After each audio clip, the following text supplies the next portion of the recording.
breathing in all kinds of air pollution. We live in an acidy world, even if you're eating healthy. And everything around us triggers us. You watch the news or you're in traffic, body just gets alarmed, or multitasking even. Got lots of deadlines, lots of things to do. Your body's manufacturing acid, cortisol. It's a great feature if you have to run for your life, but we manufacture this acid all on our own with our emotions, and we don't burn it off because we are not running for our lives for real. So that's modern life. So modern life makes us acidy because our body just manufactures it. Eating healthy boosts your immune system, but if there's bacteria building up inside your body, your immune system's like a garbage truck. It's running around your body collecting bad bacteria. But if there's so much in your body already that it's busy collecting what's already inside you, it doesn't do such a good job protecting you from what comes at you from the outside world. You take that out, now you have a strong immune system. You're listening to Cleanse, Heal, Ignite podcast, and I'm your hostess, Diane Kaiser, functional diagnostic nutrition practitioner, former pro soccer player, transformational leader, holistic healer, and life purpose coach, helping you and your business awaken to your full potential. We are a transformation tribe of visionaries empowering passion-quenching, heart-centered advice to wellness warrior leaders on self-love, nutrition, mindset, and divorcing perfectionism. Our mission is to help you laugh your way to a sexy belly, love your way to vitality, and live your life with purpose by sharing real talk and truth drops that will help you cleanse your body, heal your hormones, and ignite your life. Side effects of this podcast may include all-day energy, happy hormones, perfect poops, increased confidence, becoming your own best healer, and catching the self-love virus. There's currently no vaccination to protect you from this and no known cure. In most cases, listeners experience a strong desire to accept new challenges, ditch toxic people, follow their heart, and dance like no one's watching. If you experience moods happier than usual, live it unapologetically and share with your social media friends immediately. Today's episode is sponsored by the Chi Holistic Health Institute, who offers a spore-based probiotic called the Gut Goddess. Probiotics are extremely important today, which add life to the colon and which is the seed of our immune system. Did you know that 80% of your immune system lives in your gut, and that the majority of Americans are sick often because they have more bad bugs than good bugs, which is the main cause for being sick so often, and rapid aging, weight gain, mood disorders, and worse, cancer, autoimmune disease, and mental dysfunction. So you are going to see a few links in the show notes on how you can check this out. You can also go to my website, dianekaiser.com, and click on the Chi supplement line, which is where you can learn about the top products that I recommend for the core 4 functions of your entire body. The top 5 reasons that I recommend that you take this specific type of probiotic is because spore-based probiotics can actually get down to the colon. A lot of these probiotics today don't have the resiliency to get down all the way to the colon to seed the gut. And most probiotics today are dead bacteria that barely make any difference, but they're very expensive and they require refrigeration. So these are some myths that you need to know. You can go to that link where you're going to learn a lot more about the specific probiotics and why I recommend taking probiotics. There's 5 reasons why I recommend it. I'll go into detail on that link. But basically today our soil is so depleted and the standard American diet lacks nutrients. The second one is many people today, in fact, I think all of us at this point have leaky gut, which increases inflammation and belly bloat, skin irritation, and premature aging. This is also the birthplace of autoimmune disease. So it's very important to consume probiotics on a regular basis. And then also to feed these probiotics prebiotics, which is the lifestyle that I teach in the Warrior Cleanse. So if you're listening to this now, you could also check out the warriorcleanse.com, where I teach lifestyle on how to not only just seed your gut with these spore-based probiotics, but also how to feed those probiotics, which means for life, with the foods that you can consume that will feed the bacteria. And then the third thing is that we live in a toxic soup and a very stressed lifestyle, which kills your microbes. So you want to add those microbes back as toxins and trauma are part of our daily routine. Things like Roundup, emotional stress, antibiotics and medications, and the things that we feed our animals that we consume, pesticides, etc. It could take many, many years for these things to recover, if they even recover at all. And then also this helps you to cut back on supplements. Number 4 is when you take a probiotic, you are giving your gut the ability to produce more of these vitamins and nutrients. So it might even simplify how many supplements you need to take on a regular basis because it improves your absorption rate. You'll hear that in this episode. The 5th reason is to detox harmful chemicals like xenoestrogens, which cause weight gain, PMS, cancer, fibroids, tumors, depression, and more.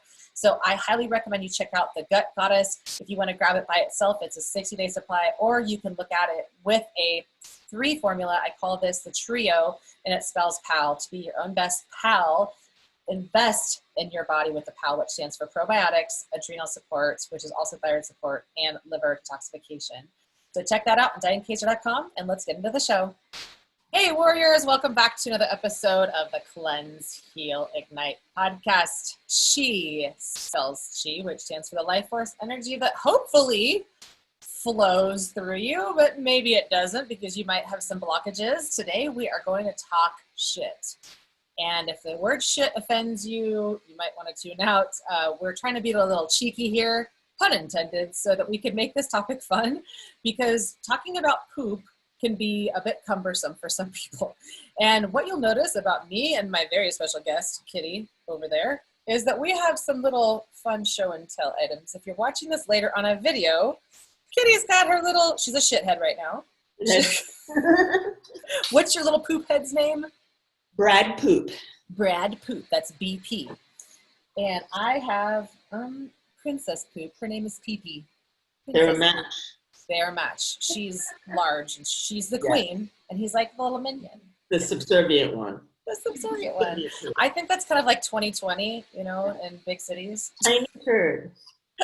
Tiny turd, which is right what most people have today, is like tiny little pellet poops. So we'll talk about that. And some of you guys might have diarrhea, which is too big of poops, and we're going to talk about that too. Today, I am also wearing my I Pooped Today t-shirt, one of my very favorite shirts. I got my Today marquee. Yes. So now that we've broken the ice and hopefully some bowels, we are going to talk poop today. So I brought on one of my very favorite health practitioners that if you hear me talk about Kitty is someone that I say to my clients, I won't let any of my clients' asses be touched by anybody but Kitty, because she's so brilliant, and her ability to pull a bunch of concepts together is like no one I've ever experienced. So when I first met Kitty, I had traveled around the world. I've been to 25 different countries, and I took Accutane and a bunch of other things that have destroyed my gut and my life, had breast implants. As you guys know, my book Killer Breast is all about my journey from getting implants to explant and beyond, and all the different things you can do in between to prepare for it, to cleanse your body, to heal your tissues afterwards. So I've struggled with a lot of what I call bipolar bowels, which was in between constipation and diarrhea, and poop is very important. So I've traveled the world and I've done lots of different colonics in many different countries, including in Thailand and Bali and in India. And I have been introduced to different types of modalities on how to cleanse my bowels. But when I met Kitty, I was just done. Like when you meet that person you want to marry for the rest of your life, that was like my bowels wanted to marry Kitty. And I got really protective over anybody else who I was working with, because I'd see them go to someone else to get a colon hydrotherapy session, and they would say things that I just didn't agree with because of what I learned from Kitty, actually. So Kitty is super deep. She's extremely funny. We're going to make this fun. We're going to make this educational. Hang out with us. I'm guessing this is going to be a longer podcast because we have a lot to cover. I don't know. Maybe I'll bring Kitty back at another time because you guys might have some questions. But I created this podcast because of popular demand from questions coming from you, the listeners. So if you guys ever have any questions, go to DianeKaiser.com/ask. And if it's a topic I can get enough questions on, I will create the topic for you and pull a very special guest on like I did today. So without further ado, I wanted to put you on a platform and a little pedestal before I even introduce you, Kitty, because the little backstory helps people understand that you're one of a kind, you're a poop unicorn, and you refer to yourself as the poop whisperer. So I already introduced everybody with your bio before we just got on here. So let's just get right to it. Colonics. Colonics. What are colonics and why do they matter today?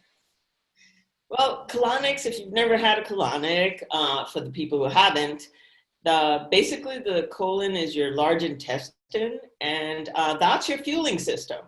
So that gets rid of waste, but it also distributes fuel to your bloodstream, which nobody really talks about that I know of. But when you fill it with water, You don't do it in a crazy way, but just a comfortable way. It hydrates the organ tissue and helps to clean out all the old waste and mucus and acid that actually accumulates in there. It's 5 feet long. It has all these little like pockets in there.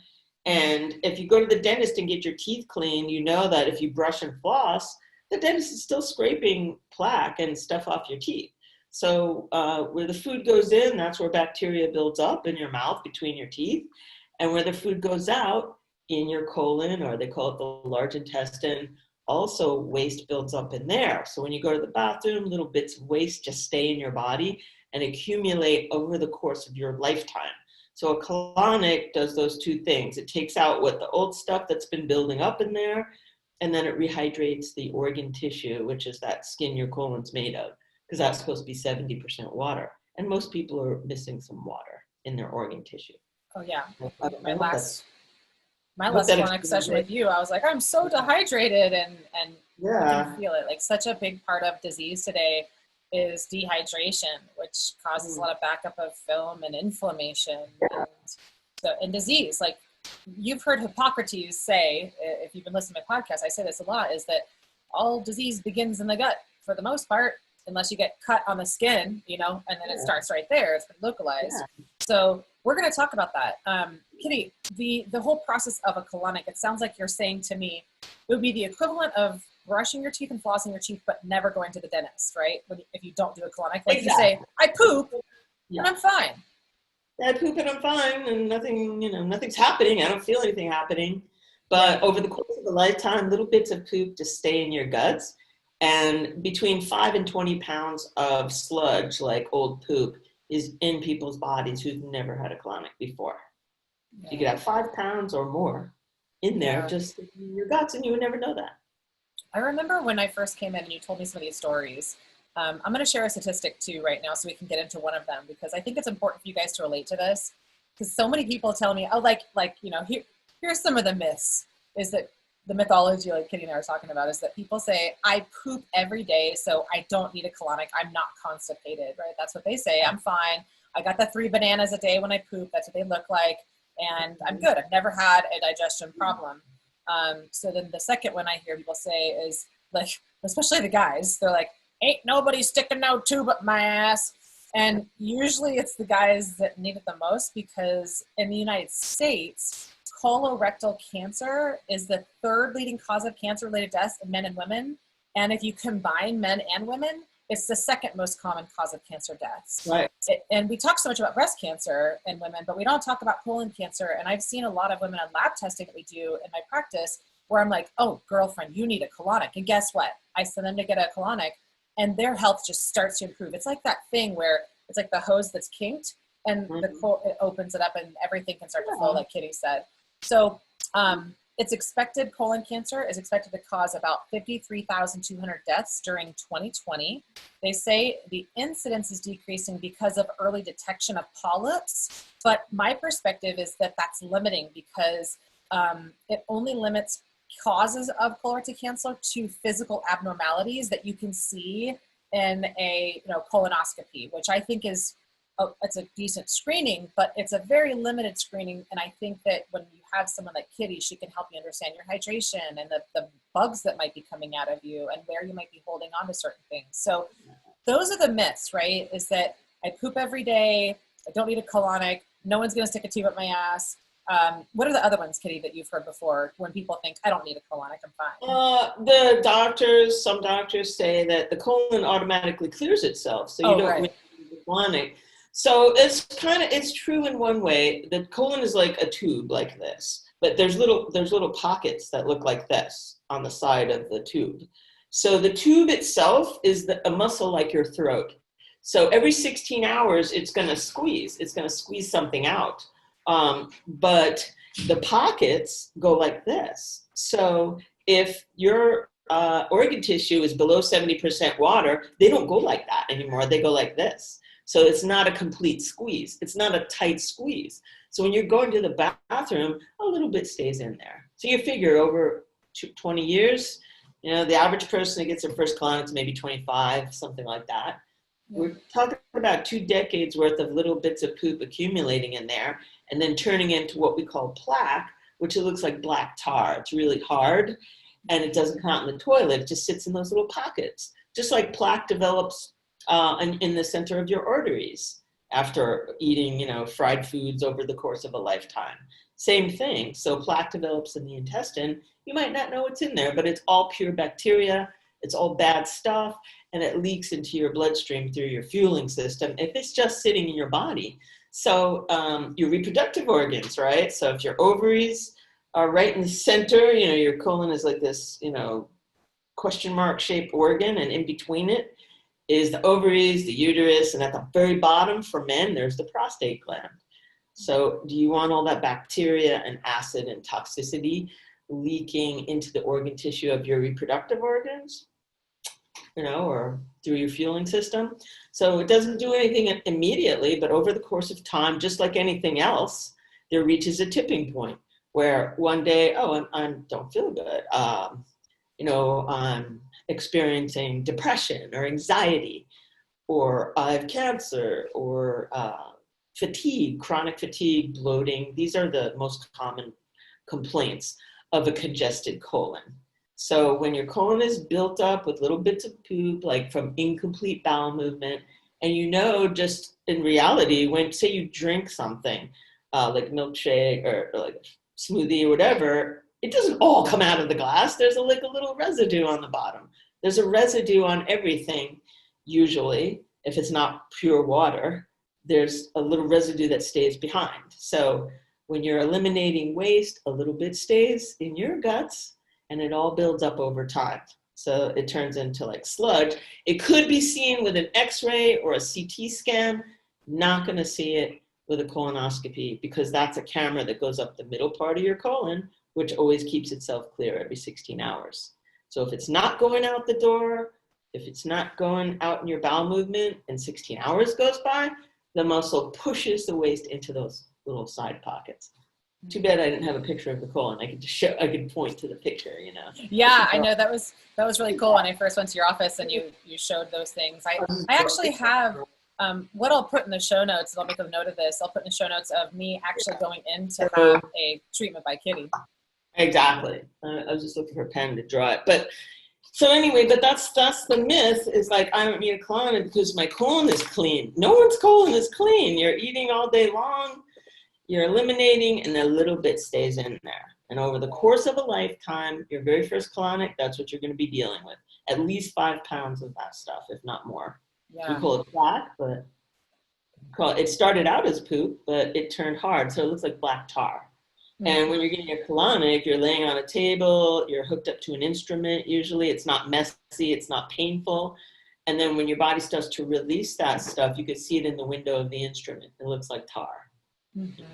Probably.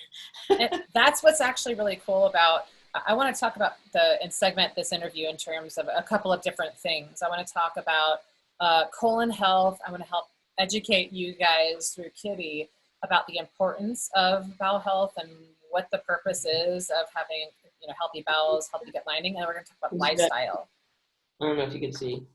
Yeah, I can see it. Yep. Looks like Marge Simpson's hair. That's where all the poop builds up in these little side pockets. The middle part here stays pretty clear, but it's these pockets that gets congested. I always draw that picture. I don't know why I didn't draw it today. So anyway, yeah. So that's what the colonic is. You're cleaning out those pockets. You're getting them to squeeze really tight, and any kind of congestion that's building up in there and interfering with optimal fuel absorption is removed. So you start to feel more energy, sleep deeper.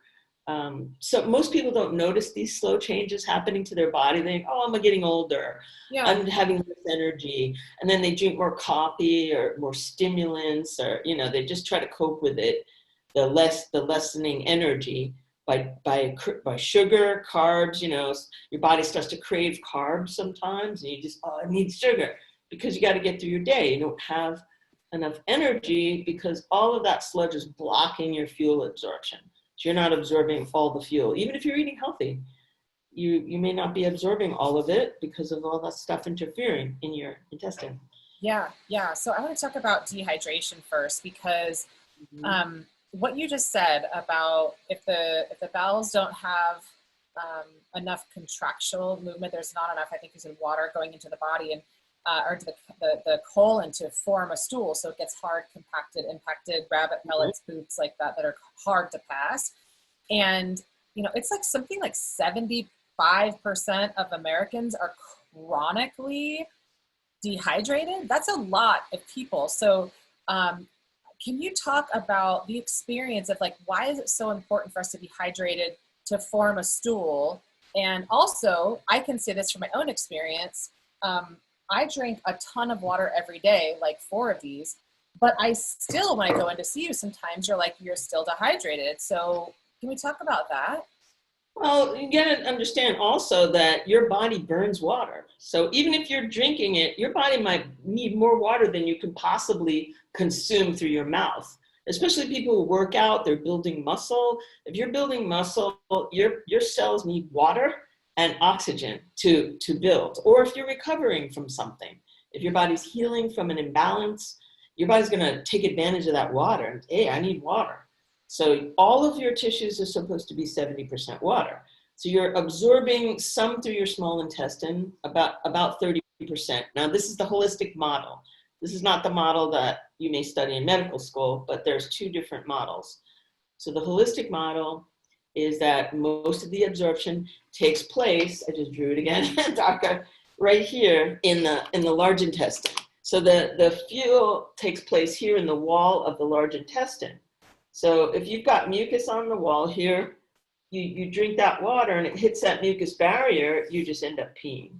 So you end up absorbing maybe 30% of what you're drinking. So that thing you're drinking right now, that bottle, say you drink that, most of that goes out of your body and you just have to pee within 15 minutes if you're not absorbing through your colon. If the walls are coated with mucus, it blocks the absorption. So you're only absorbing from your small intestine.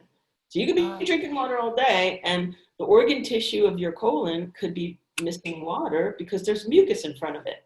So the water can't touch the walls of your colon if it's covered with mucus. Well, that makes a lot of sense.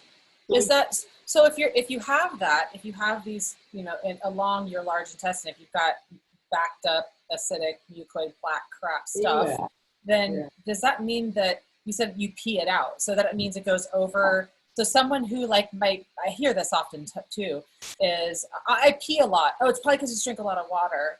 So a small bladder. Yeah, exactly. Small bladder. It's a tiny little walnut. So when people say that, what'd you say? It's not the size of your bladder. It's, are you absorbing the water you're drinking? Or are you absorbing 30% of it and peeing out the rest? Are you drinking 8 glasses and peeing out 5? Right. That's what makes people missing water. Now, it's not a bad thing if you're dehydrated. It's just nature, like if you have a plant, the water level gets low eventually and you got to water it. So same thing with your organ tissue. When you get a colonic, your body just immediately absorbs water through your colon. It spreads throughout all the 5 feet of organ tissue. That water stays in your tissues for at least 3 months, 3 to 6 months, depends on your lifestyle. Wow. Flying if you're dehydrated, traveling, Yeah, I'm getting ready to go to Egypt, so yeah. So the colon absorbs it absorbs water from the colon into the body, and it also pulls water into the colon to form a poop. So either one of the two, it's like an in and out regulator, constantly back and forth. And if you have that blocked up plaque, then it can't add water to the bowels to make a softer stool, so it'd be more constipation, and you also can't absorb the water you are drinking. So if your large intestine, which is your colon, is coated with mucus and old waste, which is like a hard shell, like M&M's shell, imagine an M&M. Yeah. Shell around it. If that is on the wall of your colon, it's blocking your water absorption. So you only absorb some of what you're drinking and the rest is going out the door. So that's a red flag. If you're drinking water, hydrating, and you feel like the water's going right through you, red flag. You're not absorbing. You're not absorbing it all. You're just absorbing 30% of it, of what you're drinking. Now, how much could your stomach hold? That's another thing. You can only hold maybe 2 cups of water comfortably. Yeah. So you can't absorb the amount of water sometimes, especially if you're working out, you're sweating. you're losing water faster than you can actually replace it. So I work on a lot of professional athletes, bodybuilders, and they just get colonics just to hydrate up. They just lay there and absorb water. They're not worried about their bowel movement. They're doing it to avoid sports injury because it has to be 70% water. So you think your ligaments here, if they're dehydrated, they're not going to be stretchy, they're going to tear. So they're avoiding tears. They don't want tears in their shoulders. If you tear your knee or your Achilles or anything, because the ligament is dehydrated. I mean, that's not the only cause of injury, but you don't, recover from those sudden moves very well, and you could be at risk for an injury if your ligaments are below 70% water. Right. So just like a car, right? Your tires are, say, 30 pounds of air in each tire. So when they check your car, they check the air levels in your tires. Why is that? Because if you go below 30 pounds, you can still drive. You don't have a flat. It doesn't feel like a flat, but the tread wears out faster. Your car burns more gas. It becomes less fuel efficient. Same thing with your colon. If it goes below 70% water, sure, you can get away with it. It doesn't feel like anything, but you're more tired. You crave carbs more, less focus in your brain. You need more stimulants. Yeah. People don't know this is happening to them. Oh, I just like coffee. Yeah, right. Well, and then I hear another thing too, which is, and I'd love to go deeper into this part as well, because there's a lot of people who are following this podcast and who I work with, and I would say they're intermediate to advanced. They've tried the air quotes everything, or what feels like to them many things, but I wouldn't say you haven't tried everything because you haven't tried me and Kitty and the teamwork that we have together. And so they're taking a lot of supplements, right? So if your colon is not cared for, which we'll talk about how to and create a routine for you on a regular basis, we're talking about also if you have malabsorption of water through the bowels, do you also have malabsorption of like nutrients, vitamins, hormones, the things that your body ideally breaks down well in the stomach to individual amino acids and things? Like, can we talk about absorption in the bowels if you have blocked bowels? That's my focus, by the way, is rehydration, making sure your water level is stable and at 70% and that you're absorbing. Because a lot of my clients are people like you, very into maintenance and keeping your body at 100% optimal functionality. But if they're eating healthy and taking supplements, whatever you're taking through your mouth eventually has to be absorbed through your large intestine. So if there's a barrier there, like mucus, it will be expensive pee, especially supplements. If you're investing a lot in supplements, they're going to go out the door. You'll absorb partially, but a lot of my clients say that, like, oh, I'm taking all these supplements and I don't feel any different. I don't feel any better. These don't work. So you think that the supplements aren't working, but the question is, are you absorbing it? Yeah. Some people come in and they've been diagnosed with malabsorption. Like some practitioners send me their clients or patients because they want me to set them up for optimal results, because they're going to say, hey, take these supplements or this food, these minerals or whatever support you're recommending. And so they get the most benefit out of it if that machine, which is your colon, is going to absorb the supplement or minerals. Right.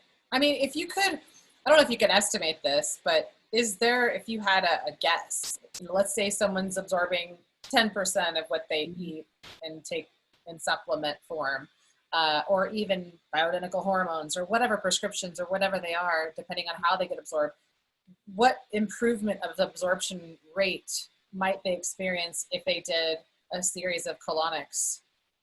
Oh, well, they're going to absorb 100% of it. Once they clear out their colon, anything they're dealing with recovers quicker. Wow. They're going to see results faster and get more for their investment. Yeah. Like a little bit will go a long way. So if you buy a bottle of supplements, that might last you a long time then. Yeah. Because you just only need one pill instead of 5, Right. Yeah. That's and so. You don't need, 8 million of these. Yeah. One bottle, if you're absorbing it, that your body's got what it needed. Right. See, that's a myth also. You need all the 8 glasses of water. Those tests were done in 1980s, as you know. But they have to do those all over again because they never thought, are these people absorbing that water? Or are they drinking 8 glasses and peeing out 5 of them? Right. Nothing was thought about. It's not a thought that was happening at that time. Nor was it customized to the person, which is what I love so much about you and then the work that I do. And when we tag team people, I've just seen miracles happen. You know, people in my community are getting out of wheelchairs because they have MS. They're reversing autoimmune disease. They're getting pregnant. They're dropping 25 pounds when they changed nothing but their mindset and done a couple sessions with Kitty. I mean, I've referred some of my most difficult cases to Kitty when I was working with them and doing their functional lab work, you know, Lyme disease and mold and breast implant illness. That's the thing I love about Kitty and me. We're like, oh, bring on the challenges.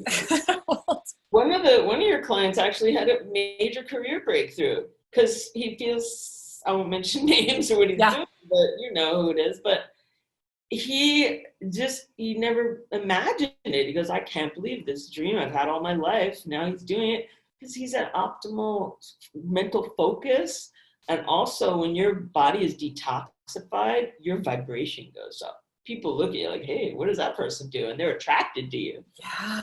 And you just things just start to glow. It's like your eyes. Tell us about some of the physical benefits, because I know that people are going to listen to the end. They're going to want to know, like, how am I going to feel and look and think and all that stuff. So what are some of the benefits? Their body will deflate because most people have inflammation. That means they're kind of puffy.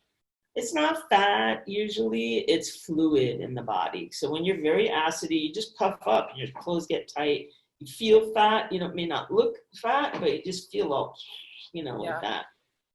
So the inflammation goes away, the body deflates, the features of the face come more into view, clothes get looser, you just feel freer and better. Most people report more energy, more mental clarity, deeper sleep. Some people, their skin looks really good, nice and glowy. Like, I don't do anything to my skin. Like, I don't put anything into my face, no Botox, none of that weird, I don't know, it's controversial, but I don't put anything, just water. That's it, I just turned 62. Water, that's all I do. Just put water in my body and minerals. It's amazing. I mean, it's, when I first heard how old Kitty was and how chipper she was traveling the world, I'm like, I want to be like Kitty when I grow up too. And we have some powerful conversations, and I'll add to what you just said.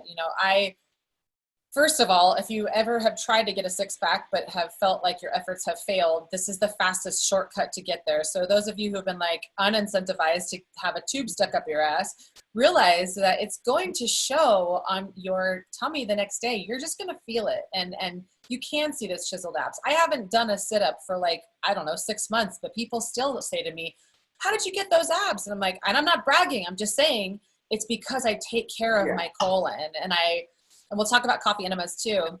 But the other part of this, and this is a little woo side of Kitty, is that I had some pretty significant trauma last year, physically, emotionally, spiritually, ancestrally. And I had 3 surgeries. I went through a really gnarly breakup, and it felt like a little bit of a backstabbing happening where I felt betrayed because my ex-boyfriend at the time had lied a lot, and I just felt heartbroken. And I went in to see Kitty, and I'm a healer, Kitty's a healer, but when the healer loses their power to heal because they're so deflated themselves, they need to be filled back up again. And so I went to go to Kitty, and you expect, you lay down, you get some shit taken out of you, you feel better. No, Kitty felt my energy, my emotions, and it was like this moment where I felt I could just soften and allow her to care for me and be seen as the brokenness that I felt as though I was at that time. And I felt a big purge coming. It was like I felt it inside of me, but Kitty goes, oh. Do you remember that, Kitty? I can't. Yeah, it was called emotional waste. So yeah, talk about that. There are thoughts that you don't need. They're just like when poop is coming out. That's nutrients you don't need. It's waste. But thoughts, feelings, all this stuff that your body, it doesn't serve you. You don't need that, but it's running around in your head, and you're reacting to it with feelings. When that comes out, I'm not saying it comes out in every session, but sometimes a person needs to get rid of emotional waste. So I provide the space for that. So I just kind of gave you the space to release anything you needed to release, which included emotional waste from all the stuff you went through. Yeah, I think it was a little bit of both. So there's something called retracing. Do you ever use that term, Kitty, retracing? It's similar to other things that I think about, but yeah, I know what you're talking about. Mm-hmm. Yeah. So for the listeners, retracing is when you go through a detox or you do a colonic, there's always some kind of an emotional energy attached to that. So there's toxins and trauma go together like Velcro, or like peanut butter and jelly, or let's say almond butter and jelly, because it's healthier because peanut butter has high levels of mold and it can make you more inflamed. So almond butter and jelly, and those things go together. So when you're releasing toxins, oftentimes you feel trauma release. So I was going through some PTSD things where I felt like my body was really rigid, and we're in that fight or flight 60% of our day, says Bruce Lipton. So if we're kind of holding on like this rigidly, and if you can't see me on camera, what I'm doing is I'm clenching my fists and shrugging my shoulders, and my face and everything is just pinched. And that does the same thing to your sphincter, right? Like you kind of hold things in. So whenever I say, if you're doing a detox, always make sure that you are working on your emotional, mental, and spiritual care, which is why my whole program does all of it at once. So Kitty, talk about that too. You know, if somebody's holding on to trauma, how can that show up in their bowels? I know you're talking about releasing it, but what can happen with their health? Well, when you're holding emotional trauma, the first thing your body does to react to this is create cortisol. So this is the stress hormone, and it's really like battery acid. You manufacture this cortisol, and it makes you get ready for anything. I'm ready to fight. I'm ready to run. Your body is flooded with this stuff. But then you don't have to fight. You're not in a war zone, or you're not going to run away. You're just thinking about these emotions. And then their body says, well, I don't need this now. And all of this acid lands in your colon as waste. So it's stored in the lining of those pockets, because the lining looks like fingers. And in between them is where this cortisol gets stored. So it's the form of acid. So the acid that's in your colon gets all full of this stress hormone. And then that's what dehydrates you, the organ tissue, because it's so acidy that it causes dehydration as well. So that's why it's linked to illness. That stress is linked to illness, because the breakdown is your body manufactures all this cortisol from all these thoughts and feelings. That lands in your colon as waste, and that erodes at the walls of your intestine. So your intestine is constantly trying to defend itself. So it's causing inflammation, it's causing mucus buildup. Then the mechanics of it is it just doesn't squeeze tight enough, even though you're having a bowel movement. Some people don't. They just stop having bowel movements because it gets so dehydrated, it's not even moving at all. But that's the chain reaction. That's the mechanical breakdown of thoughts and feelings. Thoughts and feelings trigger all of this acid in your body, and it's called elevated cortisol. So we take that out. During a colonic, when those pockets are squeezing tight, you can see it coming out of you. Looks like rust. Hurts a little bit, but it's nothing. Oh yeah. Not unbearable, but you see it coming out of your body. So you remove the excess cortisol from your colon directly during a colonic. So that, to me, when I think about all of this, I mean, when they talk about cancer, disease, the biggest contributor to this is an acidic body. And when you're an acidic body, your body has to break down bones and tissues, connective tissues, to alkalinize you again in order to get you to a healthy pH. And what that means is then you have, early bone loss, and you start to break down your muscle, and it's hard to regain muscle again. So I feel like everybody needs we'll talk about lifestyle and how to create a system for them that works. But I feel like if this day and age where we're talking so much about a healthy immune system, Kitty, it's like 80% of our immune system lives in the colon. So so everybody's talking about wearing masks and injections, and to each their own, of course, but how can colon health and what you're talking about with acidity and everything, how can that help to boost someone's immune system by getting treatments of colonics on a regular basis? Yeah, well, people associate your body breaking down and being susceptible to illness to aging. But what is aging? Aging is high acid, low water. When your body gets really acidy, your water level gets low. Well, with colonics, you reverse it. You say high water, low acid. So you take the acid out, because if it's building up in there, it causes your colon not to squeeze tight enough. So the bacteria starts building up, that starts feeding into your bloodstream. So when your body gets acidic, it's now breaking down your blood cells. And so cancer cells love acid, like yummy, yummy, delicious, And so the cell, the the edge of the cell, the shell of it, cracks. And then when it collapses, that's what a cancer cell is. They call it a mutated cell. I call it a collapsed blood cell, just in layman's terms.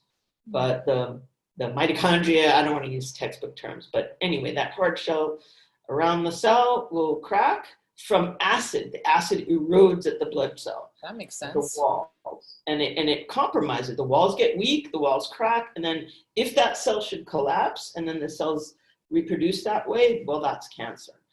So all of these things are related to what is going on in your colon. Is there lots of bacteria in there? Is there a lot of acid in there? Chemicals? We're breathing in all kinds of air pollution. We live in an acidy world, even if you're eating healthy. And everything around us triggers us, like you watch the news or you're in traffic, your body just gets alarmed, or multitasking even. You've got lots of deadlines, lots of things to do. Your body's manufacturing acid, cortisol. It's manufacturing it. It's a great feature if you have to run for your life. The guy gave a colonic once to people who survived the Las Vegas shooting, that Mandalay. And they were there. They got away. And I thought, there's going to be a whole bunch of cortisol in their colon. No cortisol. Because literally they were running for their life, for real. And they burned it off. But we manufacture this acid all on our own with our emotions. And we don't burn it off because we are not running for our lives for real.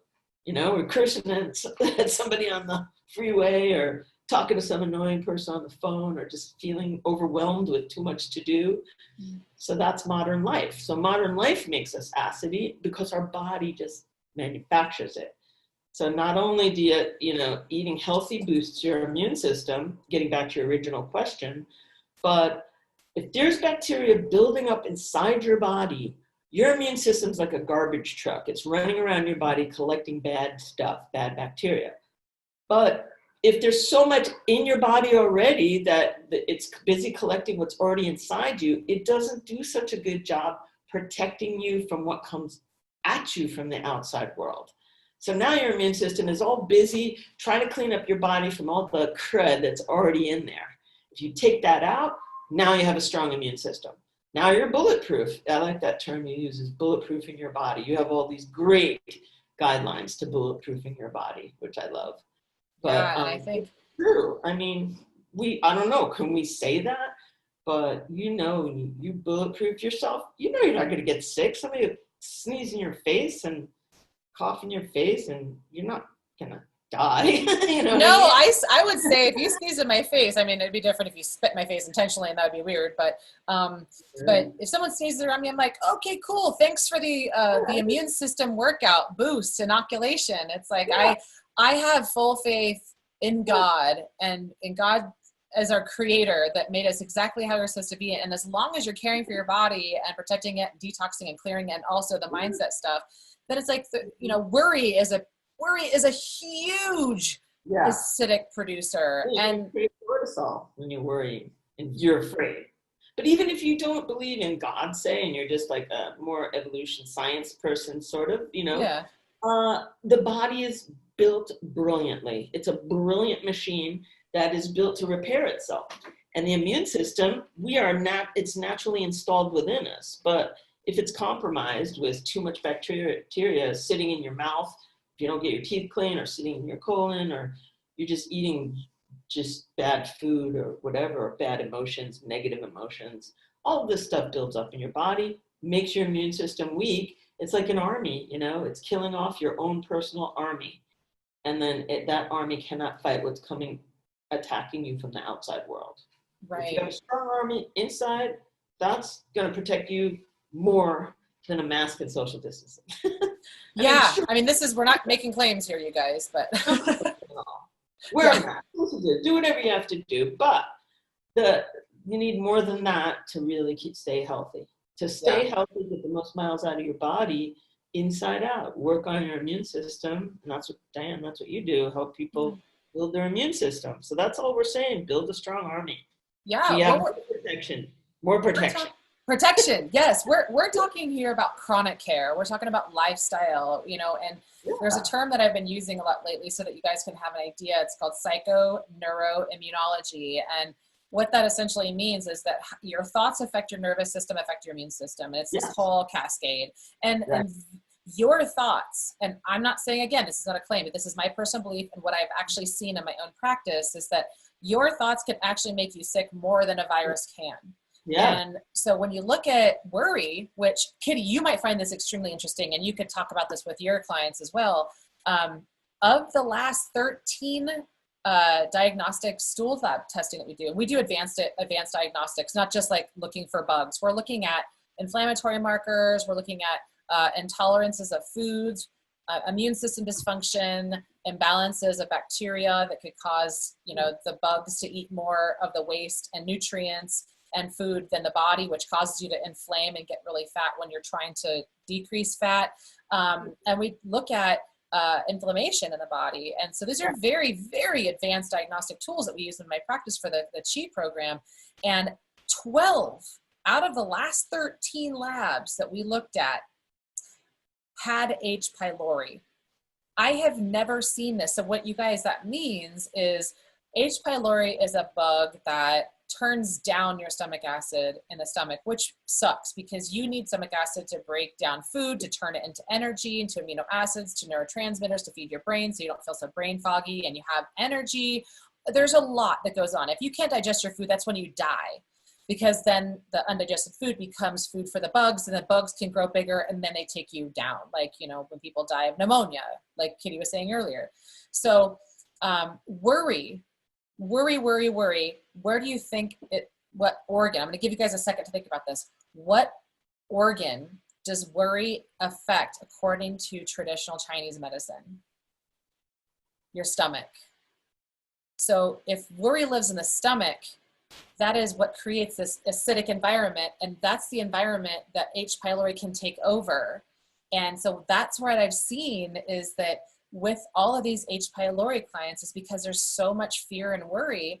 And of course, it's a part of it. Of course, it's processed food and all the other things too. But that's why it's so important that, when you go see Kitty, you do work with a HydroColon therapist. And Kitty is worth flying across the country. I've had clients of mine fly across the country to see her from New York, from Texas. It doesn't matter. I'm like, I don't want anybody else touching your ass. So, and then she and I talk to each other, right? So, if you're not working with the mind and your thoughts, you can continue to contaminate your body to the point where you need a colonic like every week. So we can space it out some, by taking care of your thoughts so that they also don't impact your hormones. Kitty, I do have a question about hormones, but I didn't know if you had any follow-ups to what I just said, because I went long-winded for a minute there. No, no follow-ups about that. But just a quick digression about the tube. Some people are afraid of that tube. Really, it only goes in about 2 inches. So if you see this marker, it only goes in where the pink part of the marker is. It only goes into your body 2 inches. People think, oh, there's this giant tube in my intestine. Like a firefighter hose. No. So if they're busy thinking about that and didn't hear you talk about H. pylori, then I want to get that out of your head. Like, it's not a giant tube. It just goes in your body 2 inches. Yeah, that's true. It's a magic marker. That's so true. I want to talk about the experience too. And I also, like I said in the show notes, one of the times I wanted to go see Kitty, I was like, Kitty, can we film this shit? And she was like, of course. So I'm going to share a whole video of what it looks like when you go into a HydroColon therapist, at least an optimal one. And we're going to talk about that next after this next question, as like, what should the whole experience look like, so that it's pleasant for you. It's very relaxing, actually, except for a few times if you do have acidic waste to expel. The Kitty's there the whole time. So one more question about hormones, because we did just talk about cortisol. And, yes. I always say that if cortisol's up, if your body's demanding cortisol, your sex and your sleep hormones are like, what about me? And your body can't produce all three at the same time. Yes. So can we talk about how getting a colonic can help improve hormonal health, hormonal balance, and maybe even, for cleansing the bowels or cleansing the liver, and you could also convert hormones better, especially if they're taking thyroid medication, if they have thyroid disease, etc. Yes. Well, remember I talked about all that bacteria building up in the pockets of the colon? Yeah. Well, we call this toxic overload when it's going into your bloodstream, right? When the bacteria is feeding in through your fuel lines, the first thing it does is disrupts your hormones. So anything hormone driven is going to get disrupted. It could be mood. People can get a dark, like depression or the blues, anxiety. They could have thyroid imbalances because that's hormone driven, or reproductive organs. So some people get infertility, erectile dysfunction. I've worked in a fertility clinic just helping people get pregnant. That was the joke. Better not get me pregnant, when they had their children, they had their families like, okay, I had 1 kid, 2 kids, that's enough for me. Don't get me pregnant. I had lots of accidents. Pregnancies because I forgot to warn people like, hey, your reproductive hormones are going to get really healthy right now, so if you're not planning on having a family, exercise vigilance. So but yes, it balances out your hormones because there's nothing polluting your bloodstream like bacteria, like that nasty bad bacteria, which could include H. pylori or any kind of pathogen or nasty bad guy that they do disrupt hormones. So when you clean all that junk out of there, your hormones just balance out again. Your mood gets better. Your for women, their menstrual cycles get more regular. Some people don't have a menstrual cycle at all, and they clean out their colon and it comes back. Some people say, oh, I just got my period and it came back in a week. Or one of my clients said, oh, I just got my period. I said, oh, when was the last one? 5 years ago. Wow. She hadn't had a period in 5 years. But her colon was really full of lots of plaque. Very, very toxic. Lots of sludge in there. So it does affect your hormones in a big way. In fact, that's the very first thing it does before it does anything else. Yeah, because it's freeing up so much of that cortisol that now your body is free to make the hormones that you need for fertility or sex drive or confidence, testosterone, building your muscle. Yeah. I mean, and melatonin is the anti-inflammatory while you sleep. Melatonin is like your firefighter that puts fires out of inflammation while you're asleep. So you guys, this stuff is so important. Human growth hormone, 98%, 98% of our fat burning happens at night. And it does so when we have our proper hormonal balance to regulate and utilize fat tissue for fuel and heal your tissue. So, I mean, it sounds like obviously what we are saying, and what we are saying is that colonics can help to heal pretty much everything because the core, your gut is the center of everything. So let's get into the experience, Kitty. So aside from me sharing, the video, walk me through this. So this is a very important question for my tribe. And I think we talked about this before when you and I met, and I said, hey, Kitty, let's do a podcast, because if they can't fly to see you, crosses arms, throws fit, then what is it? This is what I'm having a really hard time with, because you're so comprehensive during your consults on like, here's what's coming out of your stool. Here's what this means. And you show us, here's what's happening through the tube, and here's how much you're hydrating. And then you walk around and you start reflexologying places and you're like, oh, you're not releasing. So I'm going to tap right here. And then you release all of a sudden. You're like a miracle magic worker. So what does the experience look like with you? And then if they can't see you, how can they replicate that by asking the right questions or looking for a good therapist?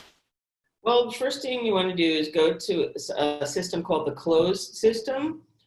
There's an open system where you're kind of just laying on a tub, like it's like a table, but it's like a tub, and there's exposed waste.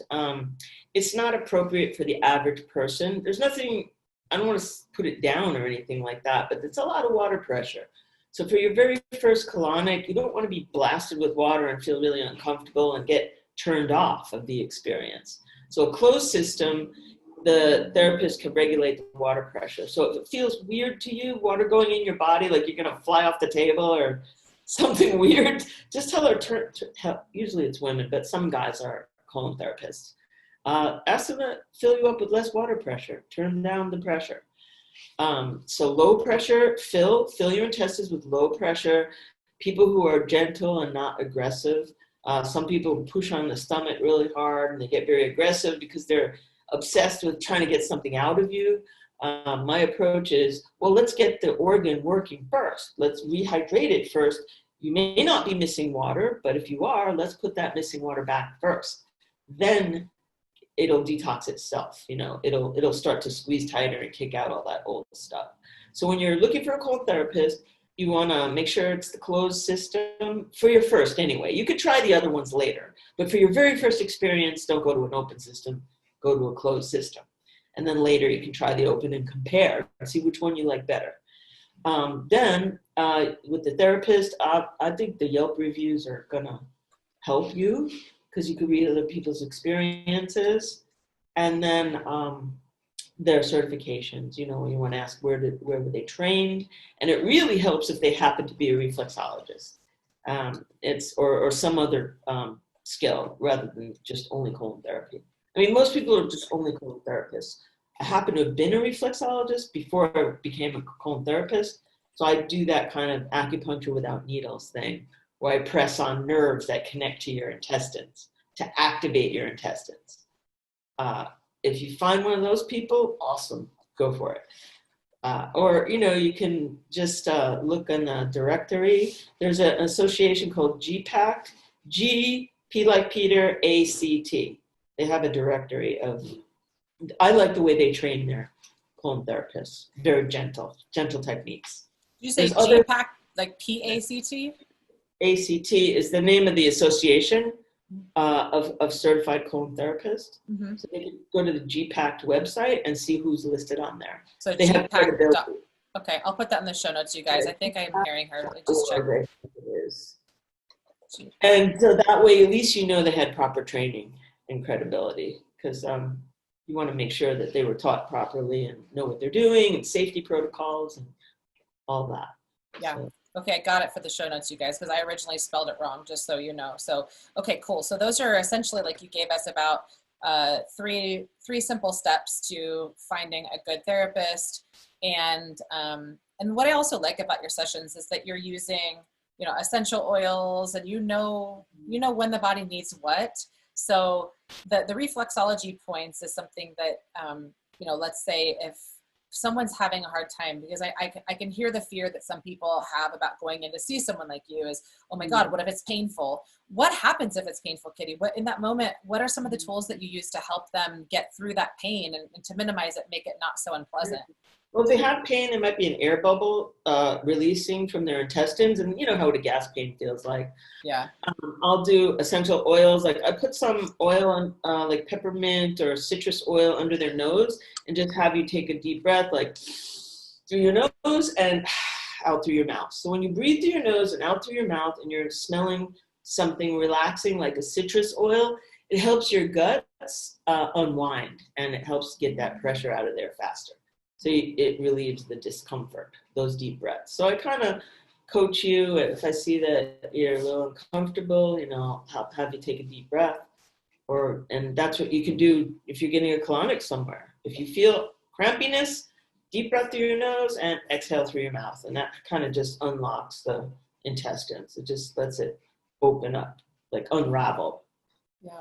It's like yoga, you know, you breathe through yoga and that muscle is so tight, you know, it's a muscle like any other muscle in your body. So those deep breaths really help get through if you're getting any discomfort during a colonic.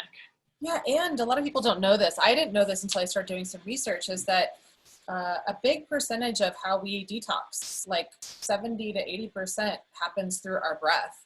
And then a large percentage happens next is sweat, then it's bowels, then it's, you know, urinary release. And so a lot of people think, oh, most of my waste comes out of my sweat. Or some people think a lot of my waste comes out in poop. So it's important that you're breathing along the same time you're pooping. Kitty, I don't know, do you have any anything to add to that part? Because I thought that was so fascinating. I learned that about 6 months ago, which is why when I thought, oh, masks, how are people going to detox out of their mouth? Yeah, well, I mean, I'm compliant, so I wear mine, but I tell the person, look, if you need to drop your mask, if you're wearing it and you're doing those deep breaths, just drop it and breathe, you know, I've got mine on. Yeah, exactly. And, you know, some places play relaxing music. I'll just tell the person, whatever station you like, just no heavy metal and, you know. Yeah, yeah, literally. Okay, cool. So let's start building the perfect routine, because you know, I'm an advocate of coffee enemas, and a lot of people who follow me have seen my coffee enema video and why I'm a huge fan of coffee enemas. So I'll put that in the show notes as well, so you guys can watch those and implement those into your life if you wish, especially because we're going to help you build this protocol now. So first of all, when someone comes to see you, Kitty, we'll start with how many colonics is best for someone, and how often should they get them on a regular basis to stay as healthy as possible. Well, to start out, if you never had a colonic before, between 1 and 4 treatments is a good range for corrective work. You can only absorb about 1 liter every 5 minutes. If you're missing any water, you could be missing 1 or 2 liters, all the way up to like 20 liters, surprisingly enough. You're mostly water. So it takes time for your body to absorb the water. If you're not dehydrated, you're going to just start detoxifying on your first treatment or your second. So give it 1, 2, 3, 4 tops to do the corrective work. And then when you're feeling amazing, my clients, they come in usually 4 times a year: winter, spring, summer, fall. And I also recommend going to the dentist, getting their teeth clean, getting their colon clean. Where the food goes in, where the food goes out, those 2 places build up the most bad guys. And then I set them up for you, or their naturopath, if they're but if they're seeing you and you're trying to balance their hormones out. Now I've got them all set up so whatever you recommend is going to be effective, because that's a really great thing. Like, that, hey, if I give people stuff to swallow, are they going to absorb that? So you're, a good practitioner, a good naturopath, or a health coach is going to know that, is going to know, like, hey, my client's got to be able to absorb whatever I'm recommending for them. So if you're on a mission to balance the hormones, I do the mechanical part, and then you do the rest.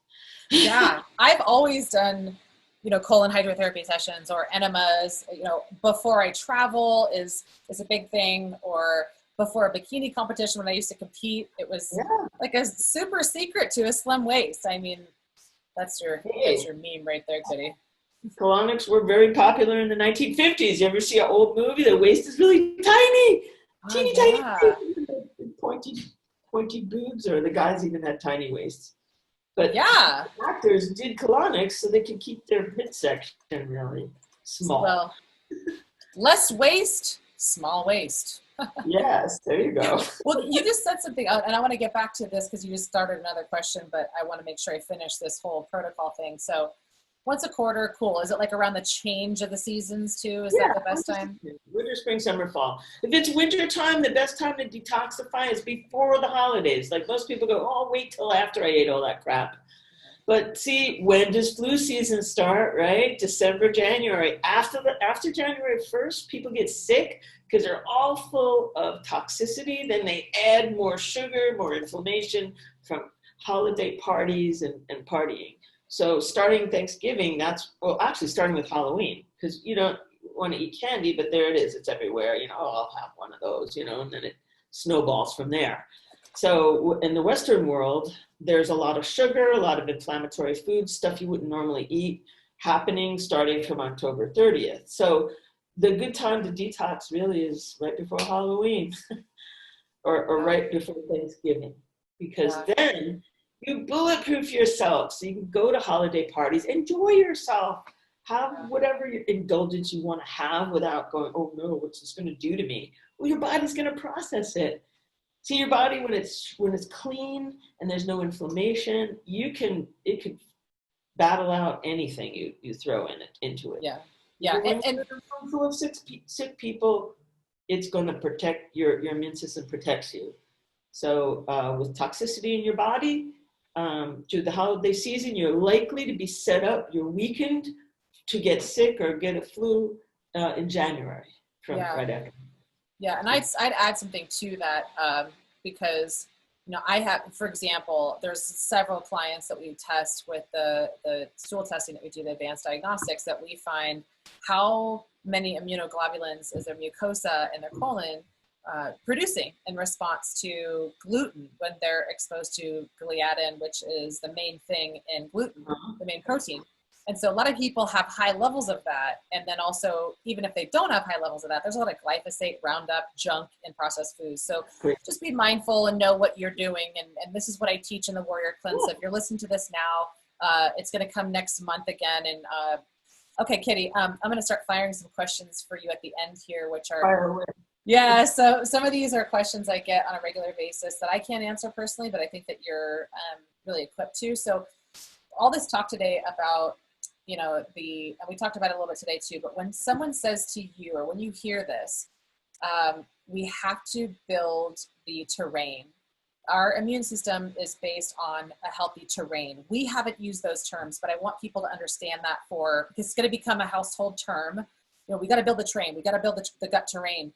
what does that even mean? Yeah, clear the deck, because the lining of your intestines looks like fingers. In between them, that's where all the nasty stuff gathers, and then it goes into your bloodstream, because your fueling system is right there, right at the wall of the colon. So the terrain is the lining of the intestine in my world. It's because that's your organ tissue, that's your fueling system. And what is your body doing all day? Getting fueled all day and getting rid of what is not fuel. Mm-hmm. So yes. Set up your terrain, set up your organ tissue. It's got to be 70% water. There can't be any junk in there that doesn't belong in there. Mm-hmm. And then now you can create. So you're talking about like in the little micro villi you're talking about that.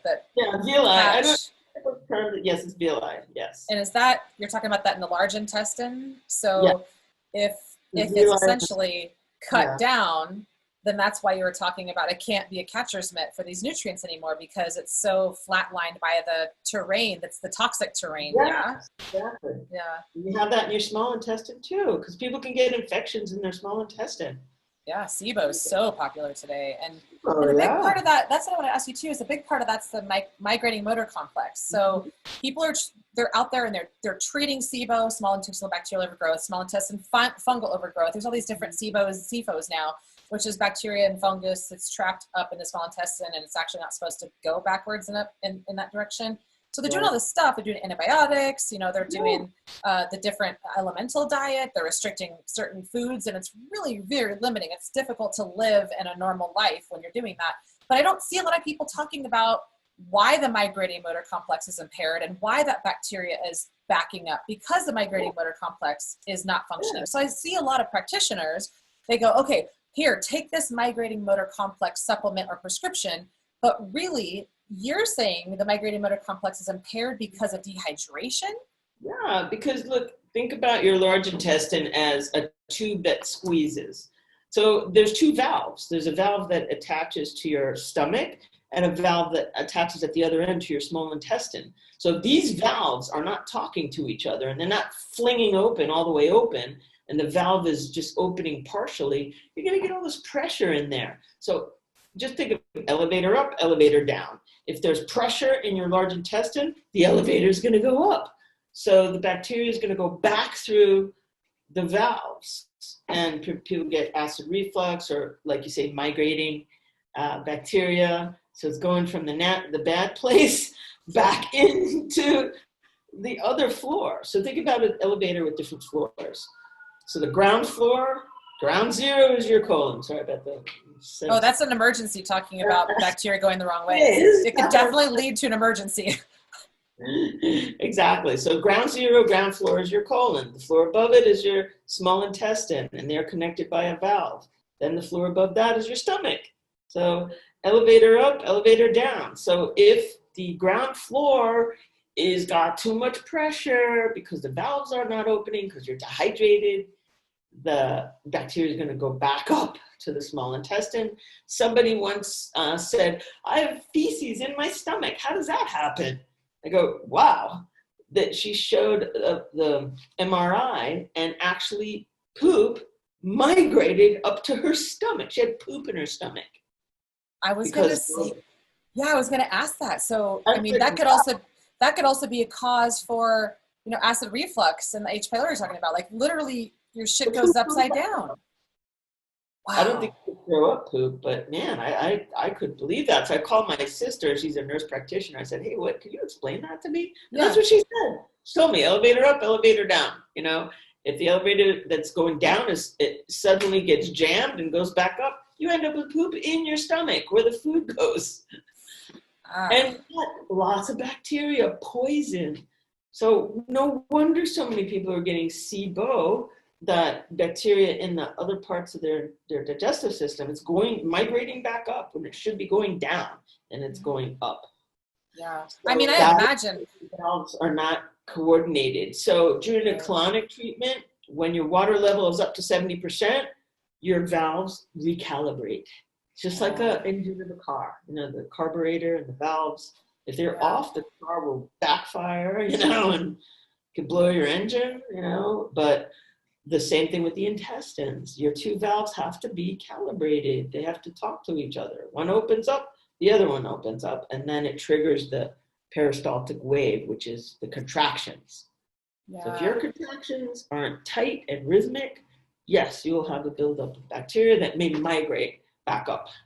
You know, there's so many things to talk about why someone could be constipated today, or why there's a backup of bacteria. I know that there's lymphatic drainage is also really important too. So, you know, everything we're talking about here in the show, and I'm going to be bringing someone on who's a specialist in lymphatic drainage techniques soon too, especially if you've had breast implants, because you need to definitely drain your lymph, especially in your armpits and everything after you've had your breasts rebuilt. But there's a lot to this. And so I've often wondered, is somebody's migraine motor complex or their bowels not strong because they have weak contractions in their bowels? Maybe they need to do some more Kegel muscles. Maybe their muscles are atrophied. Do you have anything to say about that, Kitty, or is that part of this equation as well? Well, you should firstly be 70% water, and then once you're 70% water, then you could do reflexology on yourself. You could open up your own valves with your fingers. You could push the tops of your fingers into your stomach and flick them out like that, and that will help the valves open. So you got the ileocecal valve, the cardiac valve. The ileocecal valve's above your right hip, and the other one's under your left rib. Mm-hmm. So if you press in with your fingers, flick out, that helps open up the valves. But awesome. They don't open up if you're dehydrated.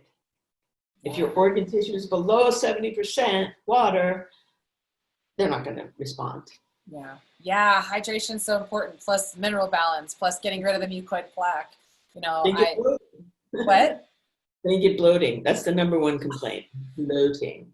You guys, I've been doing this for 10 years, and I used to suffer from bloat a lot. And I leave Kitty's office, and I'm like, oh, it's gone for a few days. Then it'd come back because I still had breast implants. I still had a lot of toxicity. So you have to address, of course, the source of a lot of these plaque, areas and why they get so stuck.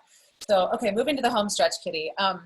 In between colonic therapies, I love coffee enemas or wheatgrass enemas. There's different kinds of enemas. So what would you recommend for the listeners in terms of a good routine? So if they're seeing you once a quarter after they've gotten to their a really healthy range and they're in maintenance mode, how often would you recommend doing things like coffee, or if you're super sensitive to coffee, wheatgrass or something like that? And we'll also talk about the difference between them too, between your treatments and an enema. Well, if somebody asked me that question, I would say ask Diane Kaiser, because you're more of the specialist as far as liver detoxing, hormone balancing, and so you would know more because you customize your recommendations according to test. You do all this testing, look at the person's blood work and all of this. So I couldn't just randomly say, everybody do this, because in a case like coffee enemas, that's a stimulant. So it's always okay to do periodically, but if they have a specific objective, it's good for them to ask you, how many do you think I need? Because I trust your judgment on that, because you're going to judge your opinion based on what showed up in their blood work, like what with their assessment. So what condition is that person in? And then that, for example, if they have cancer or they're very sick, of course they want to detox their liver a lot, because coffee enemas are good for liver detox. If they have skin trouble, like acne or eczema, then it's more coffee enemas because it's working on the liver. But I specialize in the colon mechanics, fueling system and absorption, and then the rest is your department. And that's why I love our team approach with this, because Kitty can tell the client that I refer a lot about their system, and I also want to give you guys some questions to ask your therapist, and I'll put that in the show notes too. So as far as the difference between an enema and a colon hydrotherapy session, what's the basic breakdown? Enema is a bag of water, right? A little liter of water, basically. Your colon's 5 feet long. So the bag of water is going to make it into your intestine about maybe 5 to 8 inches, and that's about it. A colonic will fill the entire 5 feet of intestine with water. So that's the difference, the amount of water that goes into your body. And it's for 45 minutes. So the enema is okay to do periodically, but if you really want to hydrate that whole organ, it's going to be really like difficult to do it with an enema. An enema is good to clean out the lower end of your colon or to put some coffee in there, but otherwise, you know, to get the whole organ tuned up and squeezing really tight, it's good to hydrate it with colonic because it's going to be full of water for 40 minutes. Yeah. I mean, isn't it like, I remember you saying something before, is a HydroColon therapy session is the equivalent of like X number of enemas? Was that you that said that? Probably. I don't know. Pull an answer out of my ass. But no, I don't. I think I said enema times 1,000 or something like that. Yeah, it might have been. I'll look it up and see if I can find anything because it is. It's also a relaxing session. So it's every time I a bag of water. So your colon's full of 2 gallons of water. So when you're laying there and it's all full of 2 gallons of water, the therapist will turn the water off and let some of it trickle out. It's not like you got to hold in, oh my God, 2 gallons of water, hold it. Where some enemas, you got to hold it in, and that's really uncomfortable too. Yeah, that's true. A lot of my clients, they hold and they when they first do these, and they can only hold it for like 3 minutes, and then they make a mess or they run to the toilet. So, you know, it's a lot of work. It's difficult. Yeah, and I think there's something going on there when somebody is.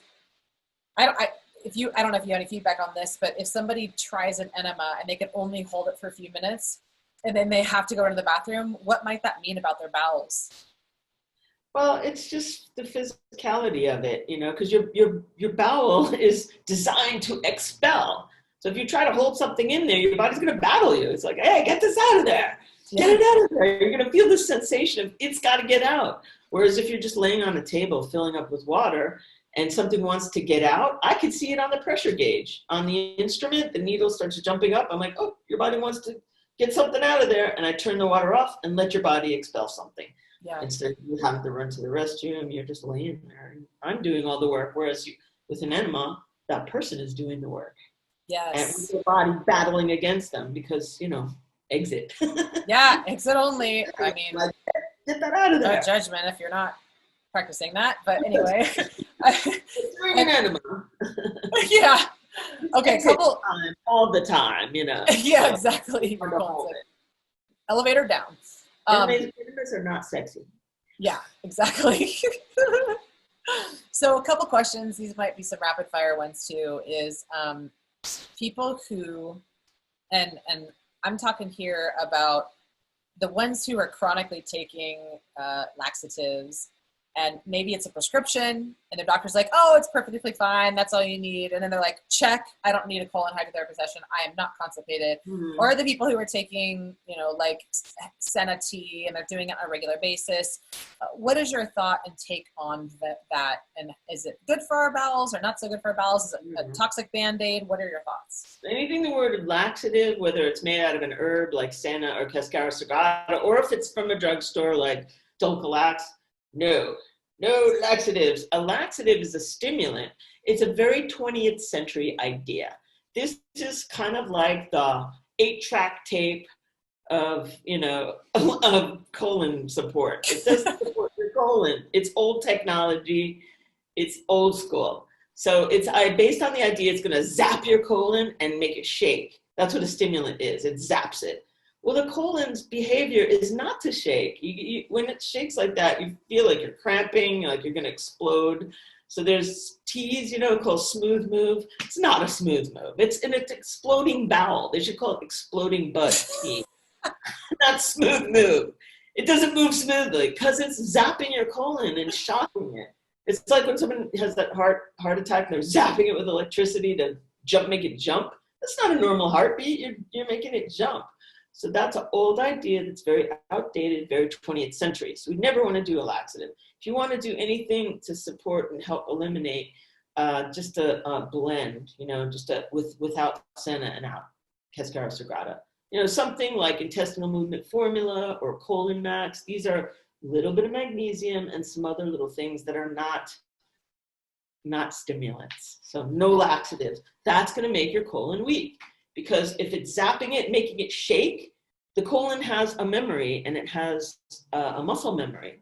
So the colon has to squeeze in a very rhythmic way, like a heartbeat. It's like a heartbeat. It squeezes like rhythmically. So if you make it spaz out and shake, it's going to forget what to do. So people who repeatedly drink these teas, these, senna tea or laxatives, they can't poop without it, because now the colon is sitting there, their body's just sitting there waiting to get zapped. It doesn't know what to do. So you become dependent upon it. Now you can't poop without it. Even Dr. Oz says don't take senna. Which means that now you'll listen, right? Because a lot of people are like, I only do it if it's Dr. Oz. So, but what about coffee? Because there's so many women I talk to, and before they start working with me, of course, we start getting their bowels better. Is I want them to hear it from you. Is, well, I can't poop unless I drink coffee. So what about that? Right about that. Well, their colon is a little on the weak side. If you can't poop, because if you can't poop without a cup of coffee to get it going, then your colon's probably dehydrated and not squeezing on its own. There's nothing wrong with having a cup of coffee. Sure. If you need that coffee to get your bowels moving, then chances are you're dehydrated. Yeah, and you're also dehydrated because you're drinking coffee, because it dehydrates you. And you need like twice the amount of coffee to offset how it dehydrates you. So I mean, so it's not necessarily like senna in the sense that it's a shocker. Coffee isn't. It's not like it's a shocker. You're pouring a cup of Starbucks into your butt, your GI system. Right. Right onto the coffee machine, just go. It's not like that, it's going through your stomach, it's going through the whole system. Right. But a very strong stimulant like a fleet enema or those suppositories, that's very shocking. And oh, really? Even so, like I've seen, I don't do this often, but I've seen a lot of really intense protocols where they're recommending suppositories that have therapeutic things to help someone release bowels and cleanse out the lining. Are those also not advisable according to your training, Kitty? If it's just for once in a while, periodically, it's okay, because the rectum, that first area of the colon near the exit, that gets very congested. That's the main place that gets congested.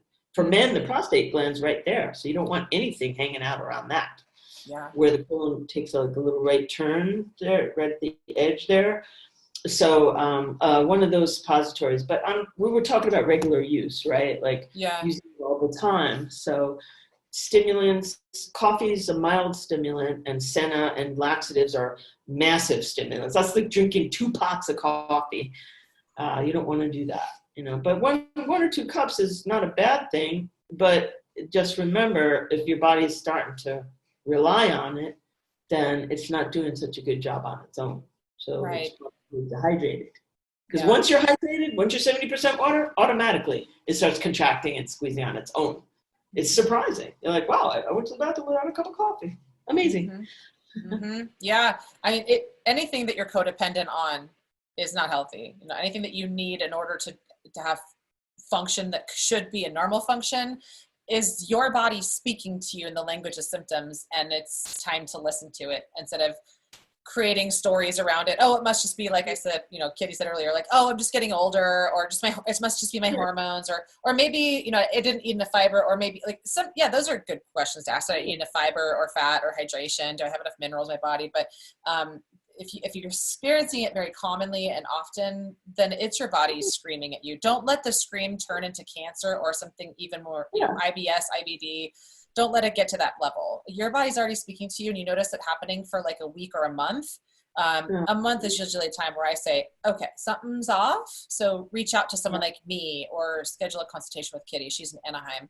So Kitty, these things used to be common practice in Western medicine. They used to do colonics. So when did that stop, and why? Because I know people are probably thinking, well, if it was that big of a deal, then my doctor would have prescribed it to me. So what happened to that? Well, there's 2 things. It's all driven by big pharma. The pharmaceutical companies went into the hospitals and said, hey, you don't need this machine. Just give your patient a stool softener. So it's more convenient. Back in the 1970s, this is what happened. They all got removed. They were all in hospitals, these colonic instruments. And the pharmaceutical company said, hey, it's easier just to have give your patient this stool softener pill. They don't need to sit there and have this treatment done. So now it's kind of archaic now, because nurses have to disimpact. They have to dig the waste out of the patient manually with their fingers. It's kind of gross, right? They call it digital disimpaction. They take the glove on, they stick their fingers in the person's butt and dig out all of that sludge by hand, which is horrific to me. Ew. No offense, but people go, oh, your job is so gross. I'm like, oh, you ever see what a nurse has to do? That's gross. Yeah, because you don't touch the stool. You just see it float by on a tube, and you guys go watch that video. I mean, you don't smell any stool. No, you don't smell it. Touch it, and there's nothing on the table. Maybe it's very tidy. Yeah, very tight. Unless you do like a what? Oh, it's like a spider in a glass case. Ooh, scary spider, but it's in a glass case. So whatever comes out of your body, it's in that little glass window there. You don't smell it. You don't yeah. wait in it. There's a barrier. Unless I would say you're doing an open system. If you do an open system, then you're going to hear yourself farting and it's going to smell. I mean, I will never do an open system again because of what I know about the closed system. So www. EU. yeah, exactly. No, thank you. So Kitty, let's end on a really positive note, because I would like people to hear some of whichever ones you want to share. I've heard so many from you. Which ones maybe recently have been miracle stories that people can hear to realize the true impact of doing colon hydrotherapy? Well, most people say, I pooped and it was awesome. See my tongue? I pooped and it was awesome. But anyway, what happens is you get a dopamine rush. So when all this junk gets out of your body, your serotonin and dopamine goes up, you have a whole different attitude. You're like, wow, I love my life. Hey, did you just decorate the room? I mean, you notice so many more things. You're alive. All of your senses are alive. You're like a little kid. So you know how kids are, right? They're looking around, they're all excited, like, hey, no matter what happens, they're gonna enjoy their life and be in the moment and enjoy the moment. So you think it's getting older and more responsibilities, more stuff to do, but it's really not. It's your body being bogged down with all just trying to survive all the toxicity. You get that out, you're like your old self again. So it's de-aging, really. You become playful. Who says you got to be serious when you're an adult, right? We were playing before this show. We were doing all kinds of silly stuff. And I would be worried about us if we weren't, because... So if you could laugh and be silly and be ageless, who would want any more than that? You know, you still have the responsibilities of an adult. You still hold the fort down, have your, whatever you got going on, so your success or your projects, your family. But you are loving life, enjoying it because you feel so great, because your hormones are balanced. You are flooded with dopamine and serotonin, which is the happy hormone. And oh, God. No antidepressant is going to give you that. I was just going to say that. So, but that's it. You get your life back. You feel like your old self again before you started to flatten out and become serious. And to me, that's great. I mean, yes, of course you stay healthy. I mean, do any of my clients get sick? I'm not giving any guarantees, but I've given about at least 10,000 treatments. I've been doing this 15 years. My clients don't change. I've seen people for 10 years coming in for tune-ups 2 to 4 times a year. They look the same. They never say, oh, I came down with diabetes or I'm diagnosed with something. People are healthy. I look younger thanks to all the work that I've done with you. Yeah. I look younger, I'm smaller, less inflammation. You get more miles out of your body. You don't hit the wall. I mean, of course, you're not going to look like you're 20, but still, you're going to feel young and vibrant and get the most out of the body you live in and the life you're living. So, amen. Oh, God, we're going to end on that note. Thank you, Kitty, so much for this. And you heard Kitty say it earlier that... What? Ageless. Ageless, yes. I hate when people say I'm getting old. It's because I'm old. It's like, are you old on a cellular level? Right. I have people, I mean, I have a lady, she's like 80 and she's healthy. I mean, she climbed Mount Everest at 80. Ah, what? And her and her boyfriend went to Mount Everest at 80. Wow. I'm like, wow, I'm inspired. But she took care of herself. She did maintenance, and probably her friends called her a weirdo because in that time you were weird, you know, if you ate, you know, the rabbit food or whatever it is. Oh yeah. If somebody asks me, you know, my favorite tools for supporting the process of optimizing beauty, energy, and immunity, I say it's a difficult toss-up between the two, but I'd have to say Colonics. And then, of course, I love my infrared sauna, too, for detox. But that actually dehydrates you. And so Colonics helps to support, I mean, not in a terrible way, but it pulls sweat out of you with, and it can pull toxins and it can pull minerals out of you. So you got to, you know, dehydrate for the right reasons with the sauna. And then you go in and add water back in with Colonics. And so you're pulling out the bad stuff in both directions, and then you're adding hydration back in. So it's a whole system. I don't think that we need to age and suffer from it. No. It's maintenance. I mean, everybody knows how to do maintenance on their car, right? Get your oil change, go to the car wash. But how do you do maintenance with your body? So if you're proactive and you do maintenance, you won't be reactive in the future. You won't be, when you get older, you're not going to be reacting like, oh no, now I'm sick. Now I have to go to the hospital. How am I reacting to that crisis? You get more miles out of your body, live the life you love. You're living in a body you can love, no matter what shape or form it's in. It's the energy, you know, you just feel vibrant and alive and having fun and laughing. Yes. Loving, learning, and laughing. And I call it energy for the physical body and inner chi for your soul and your heart, which is CHI, inner chi. And we will end on that, you guys. So this, I hope, has been enlightening. I had a lot to talk to Kitty about. I informed her this would be a longer podcast, but I hope you stayed for the end, because truly, if you're not taking care of your colon, you're not going to have a long, prosperous life full of energy, vitality, beauty, and immunity. And this goes for children too. So this is not just a podcast for adults. It's not just a process for people who are sick. This is, I believe, what we need to do as much as we're doing to brush our teeth and taking care of the things that we've been taught to. So I'm hoping that we bring this back, bring back colonic health, bring back the things that have been taken out of Western medicine, like we were talking about earlier with using the laxatives as a Band-Aid. It actually can make things worse. So you heard it here. Please share this with everybody that you know. This is such an important episode.